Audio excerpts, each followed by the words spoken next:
Now, another thing is to look from Scotland's point of view. I think one of the major problem that they had in this particular match was in the final third.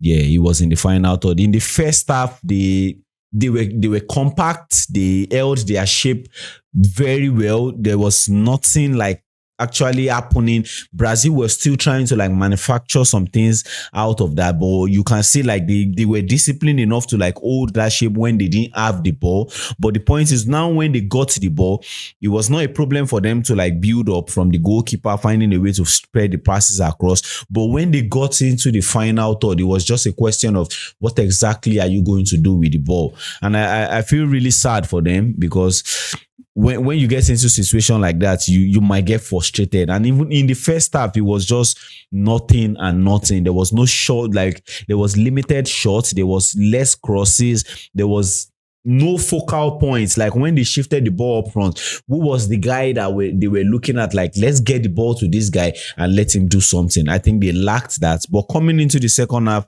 removing Robertson, I think Tierney was more threatening in the attack, moving forward and swinging all those crosses into the box and just making sure they were creating waves of attack in the second half. And I think people like Scott McTominay, McGinn, they tried their best to like create something out of it in the second half. But unfortunately, it was to no avail. I think they struggled when it came to the attacking sense of the game.